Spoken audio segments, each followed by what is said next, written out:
ओ मोक्ष मार्गस्य नेतारं भेत्तारं कर्म भूभृतां ज्ञातारं विश्वतत्त्वानां वंदे तद्गुणलब्धये। देवादिदेव 1008 श्री आदिनाथ भगवान की जय। आचार्य भगवान श्री उमा स्वामी महाराज की जय। 3 कम 9 करोड़ महामुनिराजों की जय। तो हम सभी ने तत्वार्थ सूत्र ग्रंथ के अष्टम अध्याय में सबसे पहले बंध का प्रकरण चालू किया था। हो फिर बंध के प्रकरण चालू करने के बाद हमने प्रकृति बंध और स्थिति बंध को पूरा डिटेल में समझ लिया था। तो फिर प्रकृति बंध और स्थिति बंध पूर्ण होने के बाद अब हमारा अनुभाग बंध का प्रकरण प्रारंभ होने वाला है। ठीक है, स्थिति बंध हमने सभी कर्मों का उत्कृष्ट और जघन्य देख लिया था, जिसमें हमने देखा था कि एक बार रिवाइज कर लेते हैं। ज्ञानावरण, दर्शनावरण, वेदनीय, अंतराय, इन चारों कर्मों का उत्कृष्ट स्थिति बंध 30 कोड़ा कोड़ी सागर का रहता है। और फिर मोहनीय कर्म का उत्कृष्ट स्थिति बंध 70 कोड़ा कोड़ी सागर का होता है। फिर विंशतिर नाम गोत्रयोः, मतलब नाम और गोत्र कर्म का विंशति यानी कि 20 कोड़ा कोड़ी सागर का होता है। फिर त्रयस्त्रिंशत् सागरोपम मान्यायुषः, मतलब आयुषः, आयु कर्म का स्थिति बंध उत्कृष्ट 33 सागर, त्रयस्त्रिंशत् यानी कि 33 सागरोपम का होता है। फिर अपरा द्वादश मुहूर्ता वेदनीयस्य, परा मतलब होता है उत्कृष्ट, अपरा मतलब होता है जघन्य। तो अपरा यानी कि जघन्य किसका? वेदनीयस्य, वेदनीय कर्म का द्वादश मुहूर्त यानी कि 12 मुहूर्त का होता है। फिर नाम गोत्रयो रष्टो, फिर नाम कर्म और गोत्र कर्म इन दोनों का क्या बोलते हैं, जगन्य स्थिति बंध अष्टौ 8 मुहूर्त का होता है। फिर शेषाणाम अंतर मुहूर्ता, शेषाणाम मतलब बचे हुए 5, कौन कौन से? ज्ञानावरण, दर्शनावरण, अंतराय और एक और आयु। ज्ञानावरण, दर्शनावरण, अंतराय, आयु और एक और कौन सा होगा?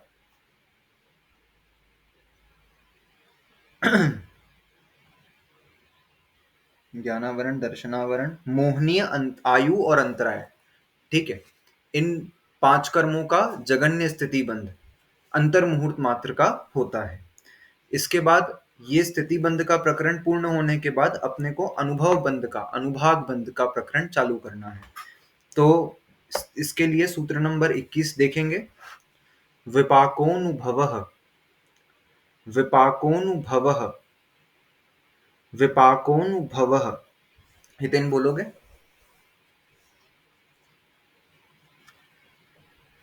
यार पीडीएफ नहीं मिल रही है मेरे को, एक सेकंड। ग्रुप की मीडिया में जाके देखना।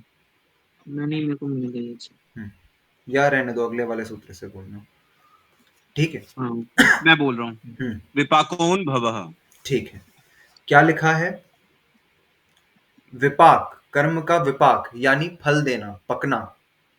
ठीक है, कर्म क्या होता है? कर्म अपनी आत्मा से बंध को प्राप्त होता है। फिर एक कर्म का आबादा काल होता है। आबादा काल किसको कहते हैं? जब तक वो आत्मा में बिना कर्म दिए सत्ता में पड़ा रहे, उसको कहते हैं आबादा काल। ठीक है, तो जैसे ये, अब मैंने एक कर्म बांधा और उस कर्म का आबादा काल था 5 साल का। ठीक है, तो मतलब क्या होगा? 5 साल तक वो मेरी आत्मा में पड़ा रहेगा बिना फल दिए, फल नहीं देगा, सिर्फ आत्मा में पड़ा रहेगा। और फिर 5 साल बाद वो फल देना चालू करेगा। ठीक है, फिर 5 साल बाद तक वो फल देगा। तो कब तक देगा? जब तक कि उसकी स्थिति है तब तक वो फल देगा। ये कर्म की प्रोसेस होती है। जैसे मैंने यहाँ पर देव आयु का बंद कर लिया, जैसे मेरा अभी सपोज एक मेरा अपकर्षण काल आया था मेरे जीवन में और मैंने 8 सागर की देवायु का बंद कर लिया और मेरी ये आयु 70 वर्ष की थी। ठीक है, तो मैंने अभी मेरी 20 वर्ष की उम्र है और 70 वर्ष की आयु में मेरा मरण होगा, तो 50 वर्ष तक मैंने क्या करा है? वो 8 सागर की आयु का बंद कर लिया है। तो वो जो 50 वर्ष है वो देव आयु मेरी आत्मा की सत्ता में पड़ी हुई है। ठीक है, लेकिन वो फल कब देना चालू करेगी? 50 वर्षों बाद। तो वो 50 वर्ष क्या कहलाएंगे? उसके आबादा काल कहलाते हैं। ठीक है, और फिर वो 50 वर्ष बाद कब तक फल देगी? वो 8 सागर। तो वो 8 सागर उसकी स्थिति कहलाती है। तो आबादा काल और स्थिति को आपस में कंफ्यूज नहीं करना, अलग अलग चीजें होती हैं। आबादा काल मतलब वो आत्मा में पड़ा है बिना फल दिए, और स्थिति मतलब वो कितने लंबे समय तक फल देता है। ठीक है, अब क्या हुआ? हाँ बोलो। मतलब ऐसा तो कुछ होता होगा ना कि जैसे देव आयु का बंद कर लिया तो वो इस जन्म में समाधि भी करवा दे, तो थोड़ा बहुत तो पुण्य मतलब जगाती होगा, हल्का सा कुछ बिल्कुल फायदा नहीं बिल्कुल, करता। वो हाँ करता है ना, डेफिनेटली करता है, लेकिन फल नहीं देता वो। देव आयु का फल देना वो तभी चालू करेगा। अब देव आयु का बंद मतलब देव आयु मिलने वाली होगी तो उसके पहले वो क्या कर सकता है? उसके पहले की सारी चीजें हो जाएंगी। उसके पहले वो दीक्षा ले सकता है, लेकिन दीक्षा वो इस देव आयु के कारण नहीं ले रहा है। उसकी दीक्षा लेने का कारण उसका मोहनीय कर्म का अनुदय होगा। ठीक है, उसके अनंतानुबंधी अप्रत्याख्यान और प्रत्याख्यानावरण का अनुदय होगा, तब वो दीक्षा ले पाएगा। उस कारण नहीं ले पा रहा है कि उसने देवायु का बंद कर लिया, उसके परिणाम वैसे बनेंगे अपने आप। इस प्रकार से समझना चाहिए उस चीज को। ठीक है, तो समाधि करेगा, लेकिन इसलिए नहीं करेगा कि उसने पहले देवायु का कर लिया था, उसके वर्तमान परिणाम ऐसे बनेंगे।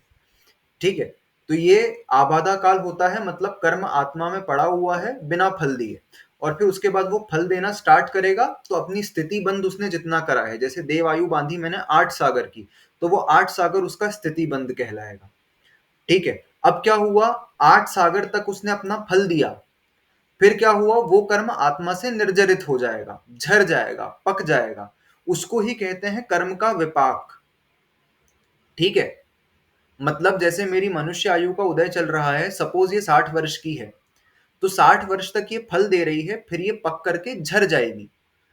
क्या हो जाएगी? निर्जरित हो जाएगी। ठीक है, इसी को विपाक कहते हैं, कर्म का पक करके फल दे देना, यही विपाक कहलाता है। और यही विपाक उसके फल देने की शक्ति को कहते हैं, उसी को अनुभव कहते हैं। विपाकोनुभव, अनुभव या अनुभाग बंध क्या होता है? कर्म का फल देना ही उसका अनुभव या अनुभाग कहलाता है। ठीक है, विपाक अर्थात विविध प्रकार के फल देने की शक्ति पड़ना, विविध प्रकार का फल देना, अपनी योग्यता अनुसार वैसा फल देना, यही उसका विपाक, यही उसका अनुभव, यही उसका अनुभाग कहलाता है। ठीक है, क्या होगा? उसकी मतलब वो जो पूरा उसने अपना फल दे दिया, फिर क्या होगा? उस वो जो अपनी आत्मा से एक क्षेत्र अवगाह संबंध बना के रखा हुआ था ना, एक क्षेत्र अवगाह संबंध कैसे? जैसे दूध में पानी का संबंध होता है। ठीक है, वैसे एक क्षेत्र में ऐसे घुले मिले आत्मा के साथ वो कर्म वैसे घुले मिले हुए थे। लेकिन अब क्या होगा? जैसे ही उसने अपनी स्थिति पूरी करी, उसका विपाक आया, वो पक गया, और फिर वो उसका एक क्षेत्र अवगाह संबंध जो आत्मा से था वो खत्म हो जाएगा। ठीक है, इसी को कहते हैं अनुभव बंध या अनुभाग बंध। फिर उसके बाद ये कैसा होता है? तो उसके लिए सूत्र नंबर 22 लिखा, स यथानाम, स यथानाम, स यथानाम। हितेन सूत्र बोलेंगे। स यथा नाम। मतलब जैसा नाम, यथा नाम, वह फल कैसा होता है? स मतलब वह क्या? वह अनुभव, वह विपाक, वह फलदान कैसा होता है? यथा नाम, जैसा नाम वैसा उसका फल देने का तरीका। कल ही इसके ऊपर एंड में डिस्कस करा था हमने, कैसा जैसा उसका नाम है उसी प्रकार का उसका फल रहेगा। जैसे ज्ञानावरण का नाम है ज्ञान गुण पर आवरण करना, इसीलिए ज्ञानावरण नाम पड़ा। ठीक है, तो उस कर्म का उदय आएगा तो वो फल कैसा देगा? आपके ज्ञान पर आवरण कर देगा। दर्शनावरण, उसका नाम कैसे पड़ा? जो आपके दर्शन गुण पर आवरण कर दे, वह दर्शनावरण। फिर वेदनीय, जो आपको सुख और दुख का वेदन कराए, जो आत्मा को, सो वेदनीय। मोहनीय, तो आपकी आत्मा को जो मोहित कर दे, मोहित करके आपको किसी चीज में विशेष राग या विशेष द्वेष करवाए, जो आपके स्वही स्वरूप को ना पहचानने दे मोह के उदय से, सो मोहनी। आयु, जो रोक करके रखे, सो आयु। अंतराय, जो आप कुछ करना चाहो सो बाधा डाले, इसलिए अंतराय। और गोत्र, जो आपको उच्च या नीच गोत्र में पैदा कराए। इस प्रकार से जैसा उनका नाम है उसी प्रकार का वो फल देते हैं, वही उनका अनुभाग कहलाता है। ठीक है, तो सबसे पहले आत्मा का फल दे, आत्मा में कर्मों का पक जाना, अपने समय पर उसका फल दे देना, वो कहलाता है उसका अनुभाग। और वह अनुभाग जैसा उनका नाम है वैसा ही वो फल दिया करते हैं। उसके बाद लिखा, ततश्च निर्जरा, ततश्च निर्जरा। ततश्च निर्जरा। क्या लिखा कि इसके बाद उस कर्म की निर्जरा हो जाती है। ठीक है, क्या होता है, कर्म ने अपना फल दिया, वो पक गया, और पकने के बाद क्या होगा, वो निर्जरित हो जाएगा, वो झर जाएगा। ठीक है, क्या होगा, उसने अपना फल दिया, स्थिति पूरी करी, अब वो एक क्षेत्र अवगाह संबंध जो था आत्मा के साथ, वो एक क्षेत्र अवगाह संबंध खत्म हो जाएगा। ठीक है, वो क्या होगा, वो पूरा खत्म हो गया, अब वो आत्मा की सत्ता में नहीं है, अब वो आत्मा में नहीं पड़ा हुआ है, अब वो कर्म अलग हो गए और आत्मा अलग हो गई। उसी को कहते हैं निर्जरा। किसको कहते हैं, कर्म अपना विपाक पूरा कर दे, अपना फल पूरा दे दे, और उसके बाद उसका आत्मा से एक क्षेत्र अवगाह संबंध खत्म हो जाए, इसी को कहते हैं निर्जरा। ठीक है, अब निर्जरा का प्रकरण अगले अध्याय में, पूरा निर्जरा का प्रकरण आने वाला है। शॉर्ट में समझते हैं अपन, निर्जरा दो प्रकार की होती है, एक होती है सविपाक निर्जरा और एक होती है अविपाक निर्जरा। सविपाक निर्जरा किसको कहते हैं, तो सविपाक निर्जरा कहते हैं जब कर्म अपनी स्थिति को पूरा करके उदय में आता है, और फिर उदय में आकर के फल देता है, और फिर आत्मा से अलग हो जाता है, इसमें कुछ विशेष चेंज नहीं हुआ। ठीक है, कर्म अपनी आबादा काल पूरा करा, अपनी स्थिति को पूरा करा, और फिर स्थिति को पूरा करने के बाद अपना फल दिया, और फिर फल देकर के आत्मा से अलग हो गया, ये होगा सविपाक निर्जरा। मतलब पूरा पकने दिया, सविपाक मतलब पूरा पकने दिया उसको, और फिर उसको आत्मा से अलग किया, ये हुई सविपाक निर्जरा। अविपाक निर्जरा क्या हुई, अविपाक निर्जरा मतलब हमने परिणाम विशेष के द्वारा क्या किया, उस कर्म की जो आबादा काल था उसको कम करके, उसकी स्थिति को उसकी स्थिति को भी कम करके हम उसको जल्दी उदय में ले आए। परिणाम विशेष की विशुद्धि के द्वारा हमने क्या करा, वो कर्म, सपोज उसका आबादा काल था 5 दिन का, और उसका स्थिति बंध था 1 साल का। ठीक है, 5 दिन बाद उदय में आता और 1 साल तक अपना फल देता, लेकिन हमने परिणामों की विशुद्धि के द्वारा, अपने परिणाम विशेष के द्वारा क्या किया, उस कर्म को अभी उदय में ले आए। ठीक है, और क्या करा, उसकी अभी के अभी हमने निर्जरा कर दी, अभी के अभी उसका फल लेकर के हमने उसकी निर्जरा कर दी, ये होती है अविपाक निर्जरा। ठीक है, हमारे मोक्ष जाने में हमारे मोक्ष जाने में ये सविपाक निर्जरा किसी काम की नहीं है, सविपाक निर्जरा किसी मतलब की नहीं है, ये तो सब कोई जीव कर रहे हैं। ठीक है, ऐसी एक लाइन आती है, पहली सभी करें, 12 भावना में ऐसी कुछ लाइन है, पहली सभी करें नहीं कछु, होए विशेष तेरे, दूजी करे सो पुरुषार्थ से, मिटे जगत फेरे। ठीक है, मतलब क्या हुआ, पहली तो सबे मतलब सभी कर रहे हैं, पहली वाली सविपाक निर्जरा जो है ये तो सभी करते हैं, सभी यानी कि एक इंद्रिय जीव भी सविपाक निर्जरा कर रहा है। ठीक है, ये जो पेड़ हमको दिख रहे हैं, ये एक इंद्रिय जीव भी सविपाक निर्जरा कर रहे हैं। इसके फल से क्या हो रहा है, इस सविपाक निर्जरा के कारण उनका कर्म उदय में आता है, अपना फल देता है, चला जाता है, उस फल के उदय में वो नया राग द्वेष करके फिर नया कर्म बंद कर लेते हैं। तो इसमें ये साइकिल जो है कर्म के उदय की और फिर नए बंद की, ये एंड ही नहीं हो पा रही है। हाँ बोलो। पेड़ कैसे कर रहे हैं राग द्वेष, देखो, कर्म के मतलब उदय में हम राग द्वेष किस प्रकार से करते हैं, हमको असाता वेदनीय कर्म का उदय आया, हमारा कोई सामान चोरी हो गया, हमारा कोई सामान मिल नहीं रहा, अब उसके उदय में ये किसके कारण हुआ, उस असाता वेदनीय कर्म के कारण। अब हम उस कर्म के उदय में विशेष रूप से राग द्वेष करें कि हम रोने लग जाएं, अरे हमारी तो बहुत महंगी चीज थी, अथवा महंगी नहीं थी तो हमारी बहुत प्रिय चीज थी। ठीक है, तो हमने क्या करा, उस कर्म के उदय में राग द्वेष करे उस वस्तु को लेकर के, या तो राग करेंगे उसके प्रति, अथवा कोई चोरी करके ले गया उसके प्रति द्वेष करेंगे, हमको कोई इष्ट वियोग अनिष्ट योग हो जाए। ठीक है, हमारा कोई प्रियजन था उसका हमसे वियोग हो जाए, किसके कारण हुआ ये हुआ असाता वेदनीय कर्म के कारण। लेकिन हमने क्या करा, उसमें दुख शोक तापा क्रंदन वद परिदेवना न्यात्म परोभय स्थानान्य सदवेद्यस्य, हमने उसमें दुख करा, शोक करा, ताप करा, आक्रंदन करा, तो उससे हमने नवीन असाता का बंध कर लिया।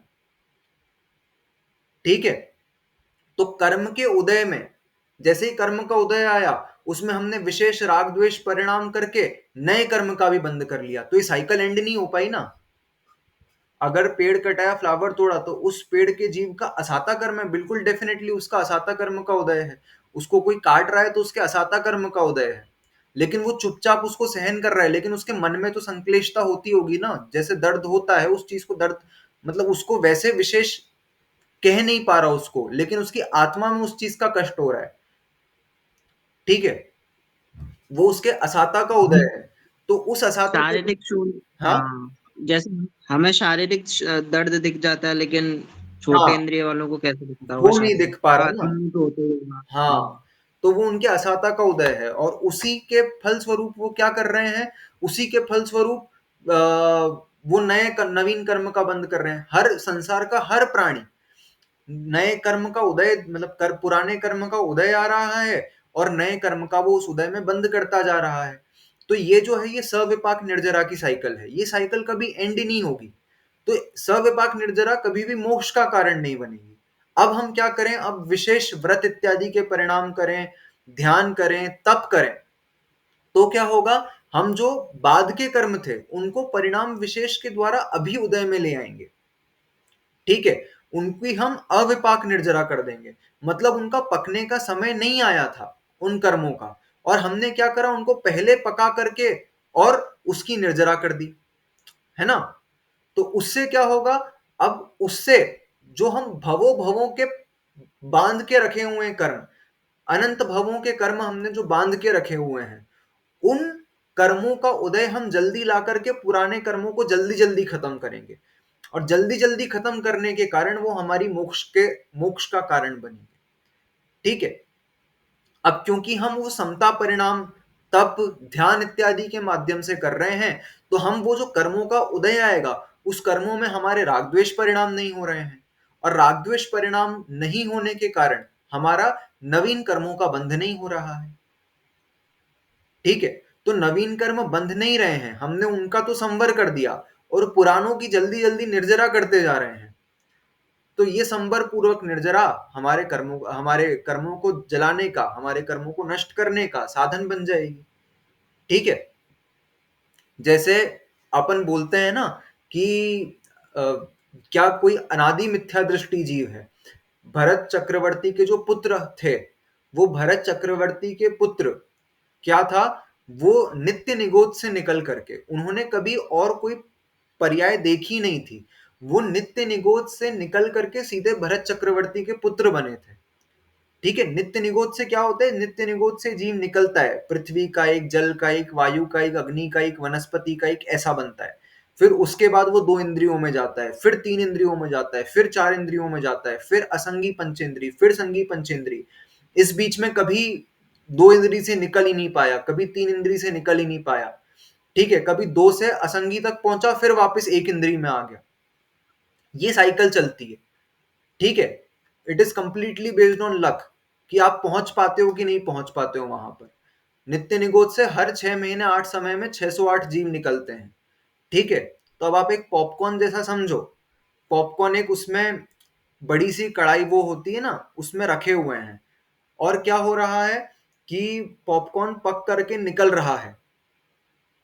ठीक है, और उसके ऊपर ढक्कन ढका हुआ है, तो अब क्या हुआ, फूटा वो, और कोई एकाध पॉपकॉर्न, वो जो 250-300 कॉर्न के पीसेस हैं, उसमें से कोई एकाध ही होता है जो उचक करके बाहर निकल पाता है, वरना उसको पूरा ढक दिया जाता है। ठीक है, हाँ बिल्कुल, हम निकल आए। तो ये बहुत ही पुण्य की बात है कि नित्य निगोद में से निकल आते हैं जीव, 6 महीने 8 समय में 608 निकलते हैं, ये अनंतानंत में से। ठीक है, प्रोबेबिलिटी कितनी कम है, मतलब ऑलमोस्ट जीरो प्रोबेबिलिटी में से हम निकल आए, बहुत पुण्य की बात है। ठीक है, तो अब क्या हुआ, भरत चक्रवर्ती के वो पुत्र नित्य निगोद से इनने और कोई सी पर्याय नहीं देखी। ठीक है, नित्य निगोद से निकल करके, नित्य निगोद में तो मिथ्या दृष्टि थे, और वहां से निकल करके सीधे भरत चक्रवर्ती के पुत्र बने ये सारे के सारे, करीब 99 या 100 थे, ऐसे कुछ संख्या है। ठीक है, तो अब क्या था, उनको कभी दो इंद्री भी नहीं मिली थी, मतलब नित्य निगोद एक इंद्रिय अवस्था है, और वो कभी दूसरी इंद्री, मतलब दूसरी इंद्री रसना, रसना इंद्री आती है तो वचन बल आता है, बोलने की शक्ति आती है, उनको कभी बोलने की शक्ति मिली नहीं। ठीक है, तो अब वो एक इंद्री से निकल करके सीधे ये बने पंचेंद्री संगी, तो उनको वो वचन बल के संस्कार ही नहीं थे, तो वो बोल ही नहीं पाते थे। ठीक है, अब चूंकि वो बोल नहीं पाते थे, तो भरत चक्रवर्ती ने आदिनाथ भगवान से समव शरण में प्रश्न किया था कि हमारा कुल तीर्थंकर चक्रवर्ती कामदेव का कुल है, और इतने पुण्यशाली कुल में इतने गूंगे कैसे पैदा हो गए। तब भगवान ने समव शरण में दिव्य ध्वनि में खिरा था कि ये गूंगे नहीं है, इनको आज तक कभी बोलने का संस्कार ही नहीं आया। ठीक है, कभी दूसरी इंद्रिय नहीं मिली इनको, तो इसीलिए इनमें ये वचन बल के संस्कार नहीं है, इसलिए ये बोलते नहीं है। ये चीज हुई उनके साथ। ठीक है, तो फिर क्या हुआ, फिर वो तो थे अनादि मिथ्या दृष्टि, क्योंकि नित्य निगोद से निकले थे। तो अब देखो, वो नित्य निगोद से निकल करके मनुष्य पर्याय में आए, और यहीं से सीधे मोक्ष चले गए। भरत चक्रवर्ती के 99 पुत्र थे, वो सीधे मोक्ष चले गए। तो ये अनादि मिथ्या दृष्टि जीव अनादि काल से कर्मों की कालिमा लिए हुए है, लेकिन अंतर मुहूर्त में इसको मोक्ष हो जा रहा है। ठीक है, भरत चक्रवर्ती को वस्त्र उतारे और अंतर मुहूर्त में केवल ज्ञान हो गया। ये कैसे हो गया? ये हुआ है अविपाक निर्जरा के जरिए। ठीक है, इसके लिए बहुत इंपॉर्टेंट कारण है अविपाक निर्जरा। ये जब हम व्रत इत्यादि ले लेते हैं ना, तो व्रत इत्यादि लेने के कारण एक तो हम वो जो मिथ्यात्व, अविरति, प्रमाद, कषाय, योग, ये जो द्वार थे, इन द्वारों को तो बंद कर ही रहे हैं हम, तो हमारा संवर तो हो ही रहा है। ठीक है, लेकिन उसके बाद क्या होती है, जब व्रत इत्यादि ले लेते हैं तो असंख्यात गुण श्रेणी निर्जरा प्रारंभ हो जाती है।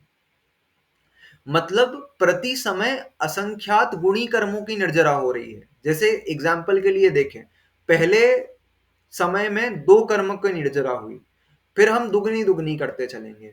दूसरे समय में 4 कर्मों की निर्जरा होगी, फिर तीसरे समय में 8 कर्मों की निर्जरा होगी, चौथे समय में 16 कर्मों की निर्जरा होगी, फिर 32 कर्मों की निर्जरा होगी, फिर 64 कर्मों की निर्जरा होगी। ये हम क्या कर रहे हैं, प्रति समय दुगना कर रहे हैं। और होता कितना है, तो प्रति समय असंख्यात गुणी निर्जरा होती है।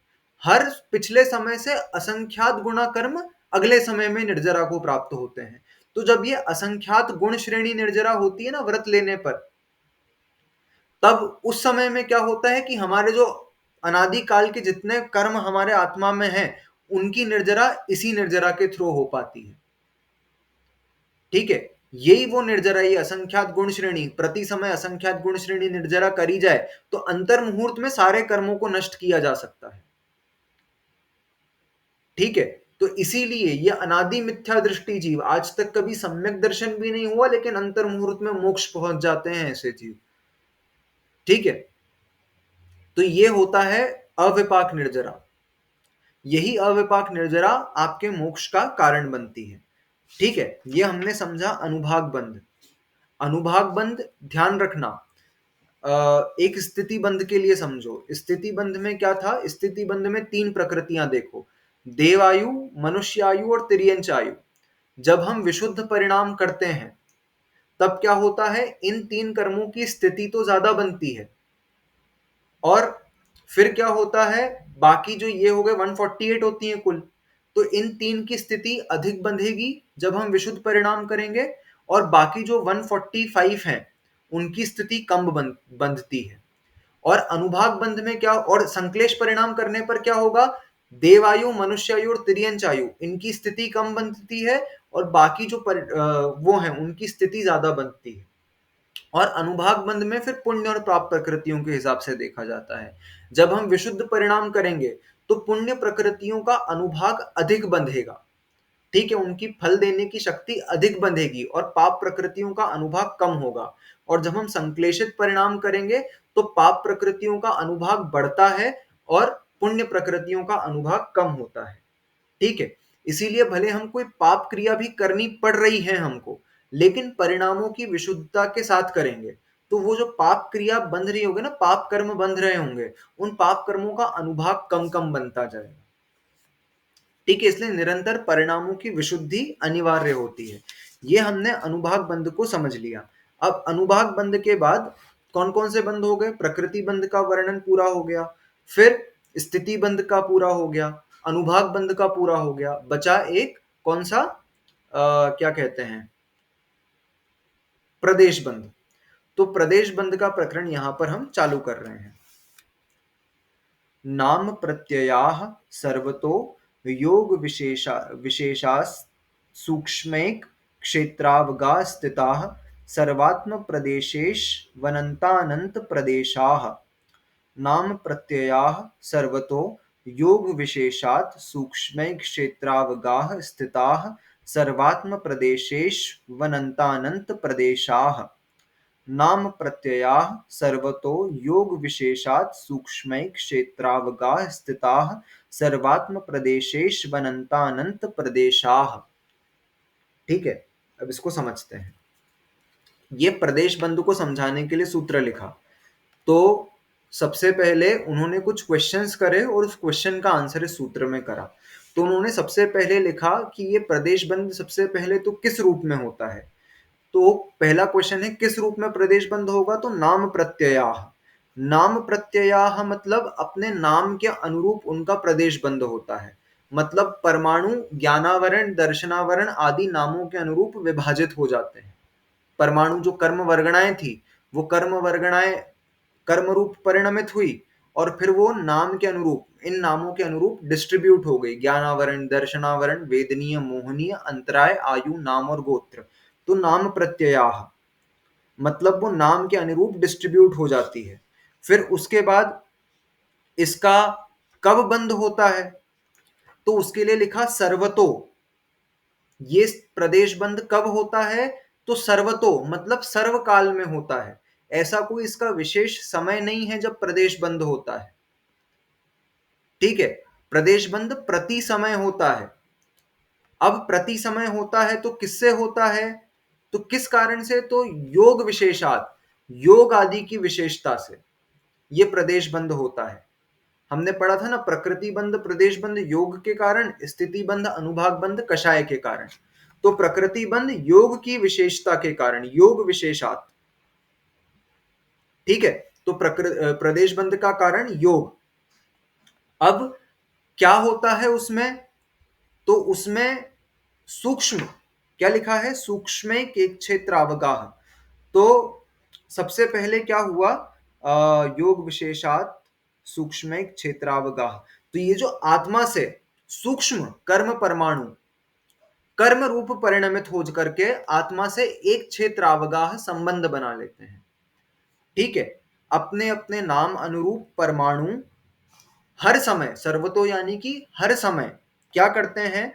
योगों की विशेषता के कारण सूक्ष्म परमाणु कर्मों के आत्मा से एक क्षेत्रावगाहक संबंध क्या करते हैं? सर्वात्म प्रदेशे मतलब पूरे आत्म प्रदेश में संबंध बनाते हैं। जैसे अभी देखना, अभी ये जो उंगली है, मेरा पूरा शरीर स्थिर है, सिर्फ ये वाली उंगली हिल रही है। तो काय योग है और काय योग सिर्फ इस उंगली में है, बाकी पूरा शरीर स्थिर है। तो क्या प्रदेश बंध सिर्फ इतनी सी उंगली में होगा? नहीं, वो प्रदेश बंध जो इस उंगली के हिलनों के कारण कर्मों का आत्मा में आना हो रहा है, वो पूरे आत्मा के प्रदेशों में होता है। सर्वात्म प्रदेश है। ठीक है, सर्वात्म प्रदेश है मतलब पूरे आत्मा के प्रदेशों में। जैसे कभी कोई एकदम ध्यानस्थ एक आसन में बैठा हुआ है बिना हिले डुले, लेकिन उसके मन में विचार चल रहे हैं, तो मनोयोग के कारण, मनोयोग के कारण जो कर्मों का आश्रव होगा, वो जो कर्म आएंगे, वो कर्म कहाँ आएंगे? तो उसका पूरा शरीर स्थिर है, लेकिन पूरे आत्म प्रदेशों में कर्म आते हैं। ठीक है, और ये जो सूक्ष्म कर्म है, ये कहां से आ रहे हैं? जो उस आत्मा के क्षेत्र में ऑलरेडी स्थित हैं। मैंने बताया ना कि वो जो कार्माण वर्गणाएं हमारे शरीर के अंदर भी स्थित हैं, बस वो कर्म रूप नहीं हुई हैं। तो हमारा जो कर्म है वो क्या कर रहा है? ऐसा नहीं कि यहां से स्वर्ग ऊर्ध्व लोक के कर्म वर्गणाएं यहां से आ रही हैं। यहां हमको बंध को प्राप्त हो रही है। जो हमारे आत्म प्रदेशों पर स्थित हैं वही बंध को प्राप्त हो रही है। एक क्षेत्र अवगाह संबंध से ये समझना, ठीक है।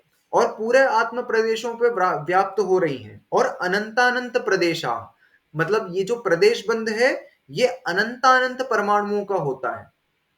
एक बार सूत्र को अच्छे से समझेंगे, अपने अपने नाम अनुरूप परमाणु बढ़ जाते हैं। कब बढ़ जाते हैं?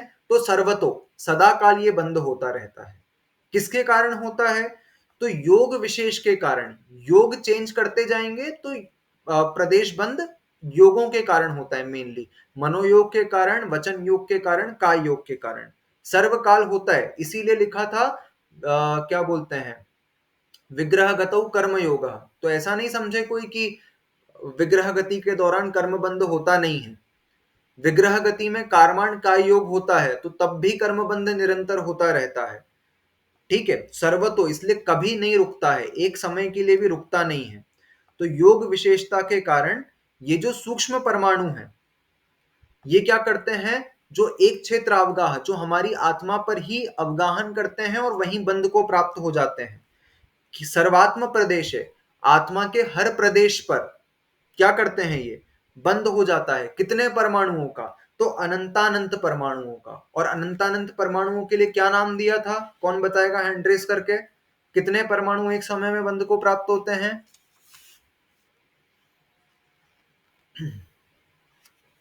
बोलो, समय से क्या नाम। बताना? समय, कितने परमाणु एक समय में बंद को प्राप्त होते हैं? समय प्रबद्ध, याद आया? सोना याद आया। हाँ, उनको तो आ ही गया होगा मेरे ख्याल से। मैं बोलने वाली थी पर मुझे लगा गलत होगा। अरे गलत हो तो गलत हो, बोलना तो चाहिए ना कम से कम। क्या होगा, गलत ही होगा ना, इससे ज्यादा क्या होगा। तो एक समय में समय प्रबद्ध परमाणु एक बार में आत्मा से बंध को प्राप्त होते हैं, ठीक है। और ये समय प्रबद्ध कितना होता है? तो अभव्यों से अभव्यों से अनंत गुणा और सिद्धों का अनंतवा भाग, ये भी हमने पढ़ा था। जितनी सिद्ध राशि है उसका अनंतवा भाग, और जितने अभव्य जीव हैं उससे अनंत गुणा, इतने परमाणु एक बार में हमारी आत्मा से बंध को प्राप्त हो जाते हैं, ठीक है। तो हमने प्रदेश बंध समझ लिया ये। फिर प्रदेश बंध के बाद अंतिम सूत्र, हमने चारों प्रकार का बंध समझ लिया, प्रकृति बंध, प्रदेश बंध, स्थिति बंध और अनुभाग बंध। अब जो आखिरी के दो सूत्र हैं उन दो सूत्रों में क्या कर रहे हैं, पुण्य और प्रकृतियों के बारे, पुण्य और पाप प्रकृतियां कौन कौन सी होती है ये बता रहे हैं। तो उसके लिए लिखा सूत्र नंबर 25, सद्वेद्य शुभायु, सद्वेद्य शुभायुर नाम गोत्राणि पुण्यम, सद्वेद्य शुभायुर नाम गोत्राणि पुण्यम, सद्वेद्य शुभायुर नाम गोत्राणि पुण्यम। मतलब पुण्य प्रकृतियों का वर्णन हो रहा है। तो सत मतलब अच्छी, कौन सा? साता। सत मतलब साता। साता कौन सी? सबसे पहले सद्वेद्य, साता वेदनीय, है ना। पुण्य प्रकृतियां, देखना पहले पुण्य और पाप प्रकृतियां कितनी कितनी होती है वो समझ लेते हैं। तो पुण्य प्रकृतियां होती है 100 और पाप प्रकृतियां होती हैं 68। सॉरी, पाप प्रकृतियां होती है 100 और पुण्य प्रकृतियां होती हैं 68, ठीक है। तो टोटल हुई 168 और कर्मों की कुल प्रकृतियां होती हैं 148। तो ये 20 प्रकृतियां एक्स्ट्रा कैसे आ गई, ठीक है।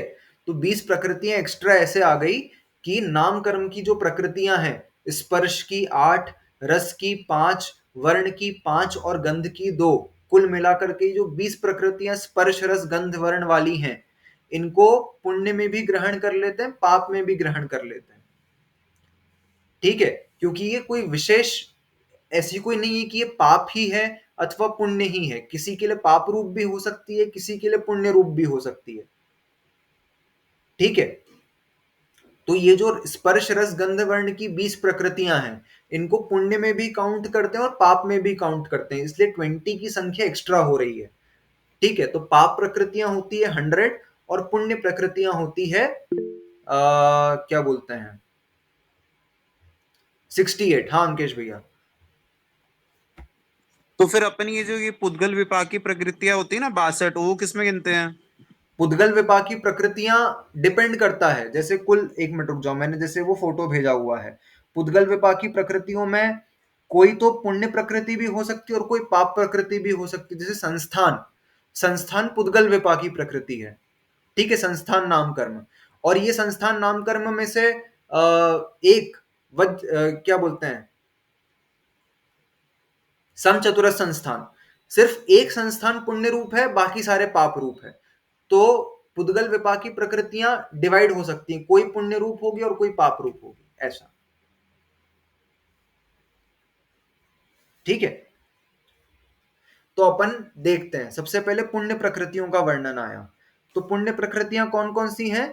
साता वेदनीय, और उसके बाद लिखा शुभ आयु, शुभ नाम और शुभ गोत्र, ये है पुण्यम, यानी कि पुण्य प्रकृतियां हैं। अगला सूत्र देखो, अतोन्य अतोन्यत पापम, अतोन्यत पापम, अतोन्यत पापम मतलब इसके सिवा शेष पाप प्रकृतियां हैं।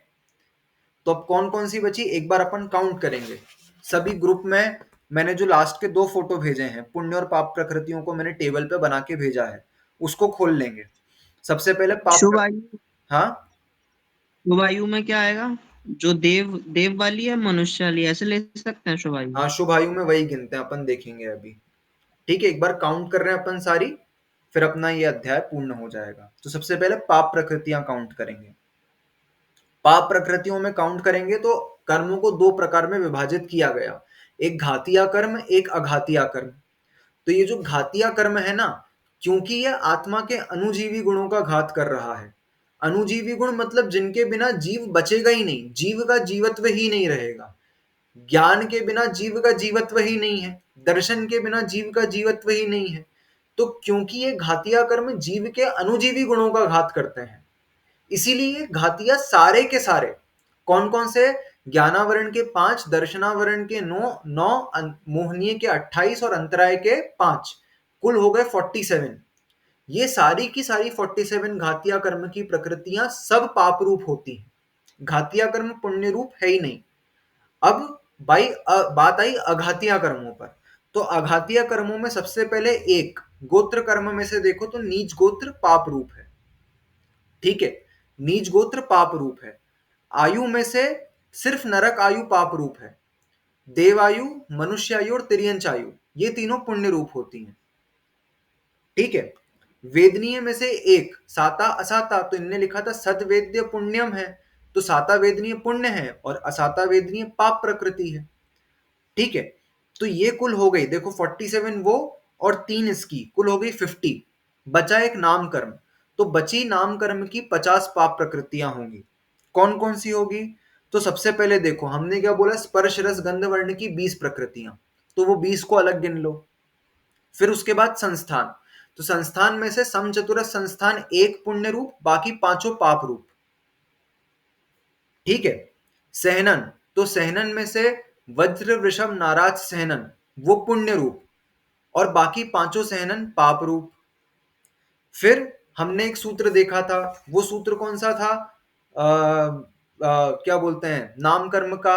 उस नाम कर्म में जो पेयर्स बन रहे थे, कौन कौन से, प्रत्येक, साधारण, फिर त्रस, स्थावर, फिर सुभग दुर्भग, ये वाला जो पेयर बन रहा था, उस पेयर में से देखो साधारण जो है वो पाप रूप है, प्रत्येक साधारण में से साधारण पाप रूप है, त्रस स्थावर में से स्थावर पाप रूप है, सुभग दुर्भग में से दुर्भग पाप रूप है, सुस्वर दुस्वर में से दुस्वर पाप रूप है, शुभ अशुभ में से अशुभ पाप रूप है, सूक्ष्म बादर इसमें से सूक्ष्म पाप रूप है, पर्याप्त अपर्याप्त तो इसमें से अपर्याप्त पाप रूप है, स्थिर अस्थिर तो अस्थिर पाप रूप है, आदेय अनादेय तो अनादेय पाप रूप है, यशः कीर्ति अयश कीर्ति तो अयश कीर्ति पाप रूप है।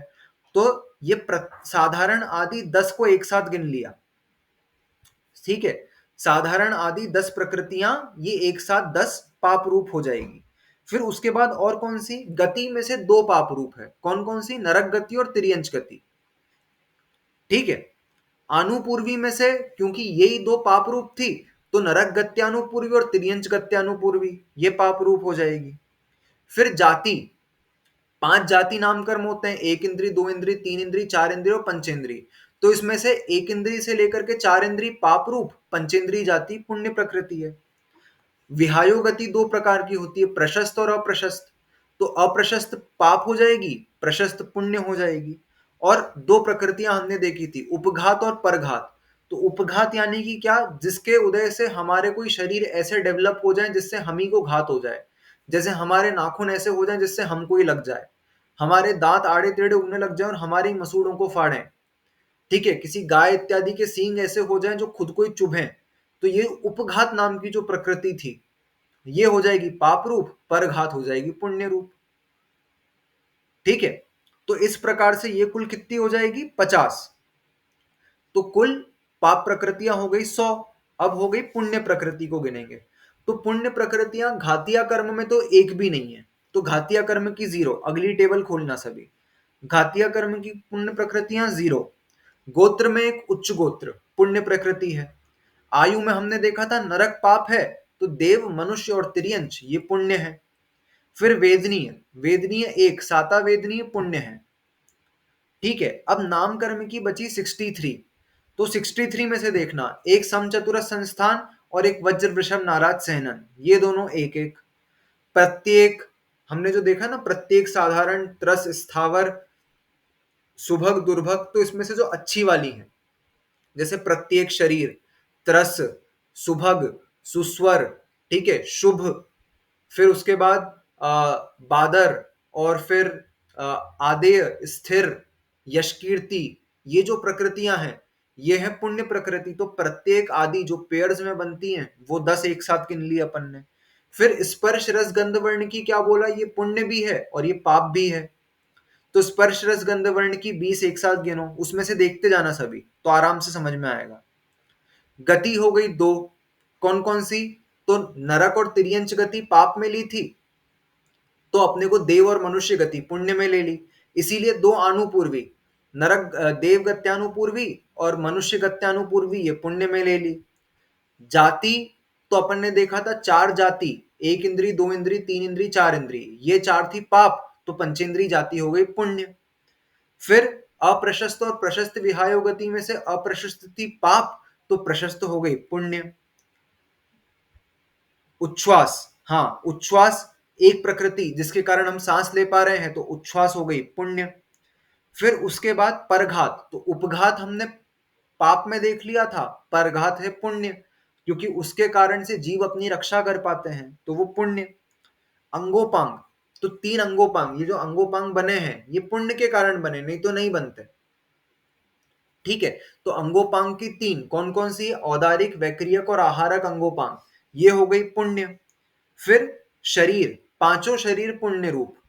निर्माण, निर्माण एक पुण्य रूप होता है, क्योंकि इन सब से शरीर बन रहा है ना, शरीर संयम का साधन है, तो इसीलिए निर्माण, शरीर, बंधन और संघात, ये सभी के सभी पुण्य रूप हैं।